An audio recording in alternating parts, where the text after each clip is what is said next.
I guess it's my time now. My name is Pedro.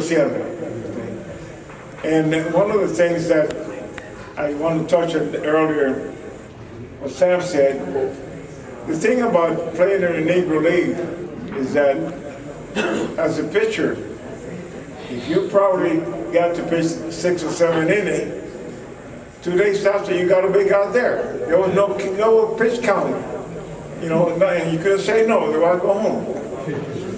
Anyway, I was born and raised in Havana, Cuba. And my interest in baseball came earlier as a young kid. I guess mainly because I didn't want to be a boxer like my dad, get all beat up, okay. But also because they had the influence in my neighborhood. I was born and raised in the city of Havana, one of the neighborhoods in there.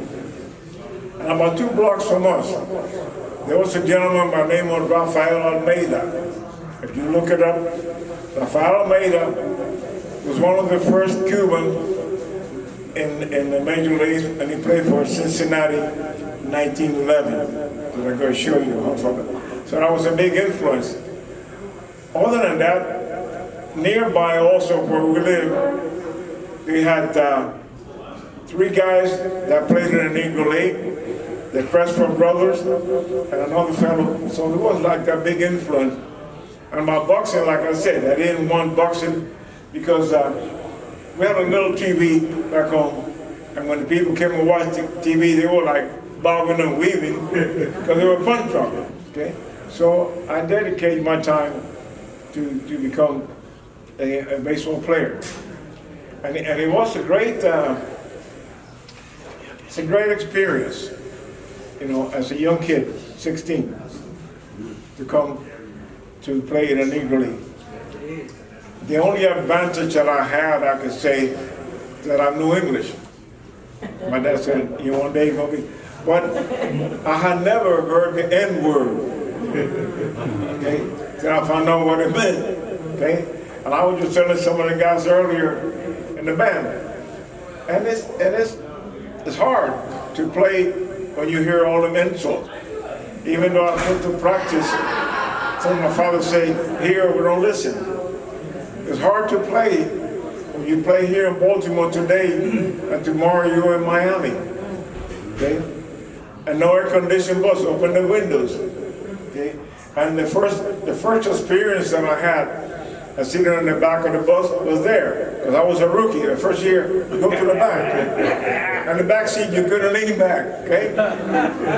Then go through all the hardship like you're talking. You go to a place you can't eat. And you go to a place, years ago, I was signing cards in Philadelphia. And I went into a diner. It just kind of hit me. One of the times that we went one of those places, imagine 2 buses of players getting in there, and everybody got to go to the bathroom. And they said, "I want a hamburger," and you go in the bathroom. When you come back, your hamburger is gone. Somebody took it. And you couldn't wait for it. And they say, "Don't miss the bus, because the bus don't come back."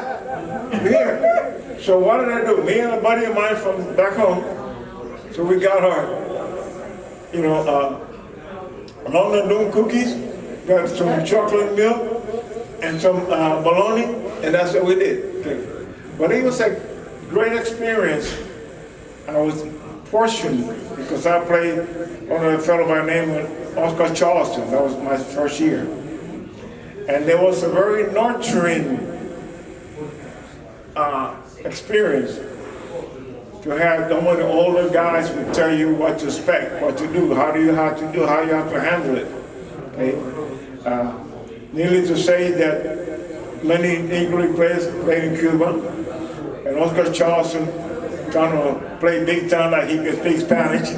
He would come to the mom, "Hey Chico, hombre no gusta Cuba." I mean, the kid, the guy don't like curveball. I say, "Oscar, I know him. You gotta touch him." But it was rewarding to see that we have a couple of other Cubans in the team, and they were telling us how to handle the situation. Yeah, all that thing, how to do it. Okay?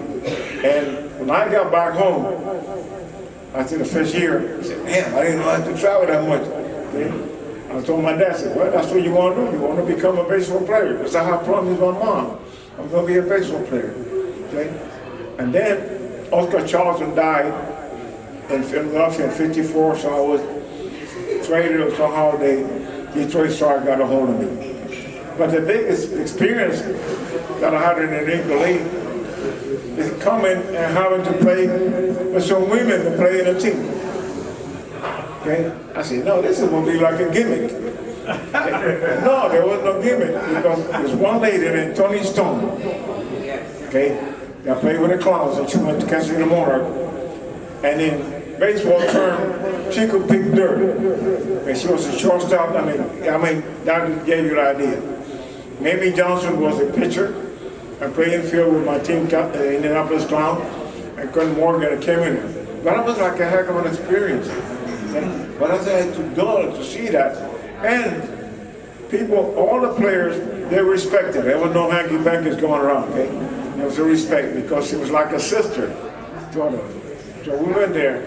Then the years when I went to Detroit Star, the same thing.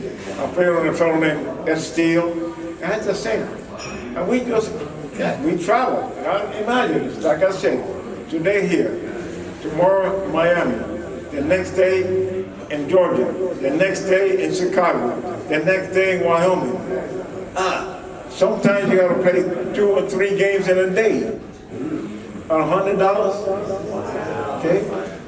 But you want to play ball, because everybody, now we knew a younger kid what happened when Jackie Robinson broke the barrier, that we would have had that opportunity to play and make more money, but it's just that thing to be a professional baseball player back home. Because in Cuba, at that time, all those kids of color, the color de Kiko, we don't use that word black or negro. We had the color, okay? We couldn't play anything else but baseball. We didn't play basketball or track and baseball. So that was the thing for us to get us out and come there. Okay? We had some idols, and then you had the idols. Of course, Benjamin also was the greatest idol that we had. Okay? And this is a great experience to go there. And I'm so proud to be part of this legacy.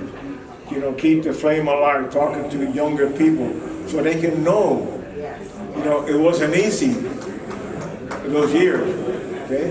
Not even making $100 a month, okay? And well, the guys make thousands right now. You didn't get sick that quick. If you get sick, you go home. Okay, this guy gets sick and gets 15 days, 10 days disabled list. No, there's no disabled list back home.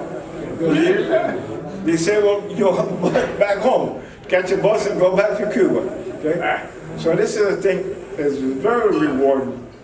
And it is to continue to keep that flame alive. And I'm so thankful to, you know, this organization, you know, to Ivy and all the guys that do this. And everybody, you know, Mr. Conway right over here and Mr. Banks, that keep that flame alive here in the state of Maryland. And all the guys that, you know, because like, there's not many of us alive. Okay, in 2000, the Negro League Baseball Museum had a reunion. There was 145 of us. Right now, we're scraping 20, maybe, from New York to Virginia to Zonomia here. Okay, got a line.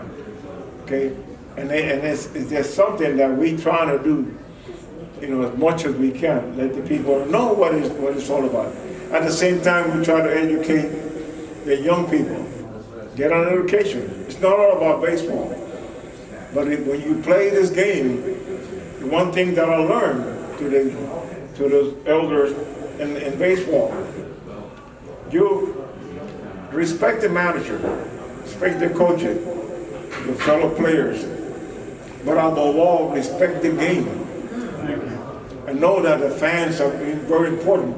And what you do inside the ballpark and what you do outside reflects not only on your team, the fans from your town, reflects on where you came from. Okay? And it's very important to me to pass that information to you. It's important. Yeah, we play baseball. It's a game. That's what you want to do. And while you're playing this game, do it. Don't give up. You know, because defeat. It's temporary thing. When you give up, it's permanent. I don't give up. I want to get there. I want to show all those people, those years that I played, especially in the Negro League, that were hollering to me the N-word and all that stuff. And then I say, yo no hablo inglés, yo no sé qué tú dices. And then I would call them a bunch of names that they didn't know what I'm saying. I kind of use part of the name. I was the MF in Spanish. What the heck is this nigga talking about? I said, yo no sé qué tú dices, cabrón. So I was like, I could pay back. But it is important. It's a very meaningful part of my life, basically. And to start, Negro League. And I thank you for being the guys who keep that flame alive and don't let it die, please. Thank you. Thank you.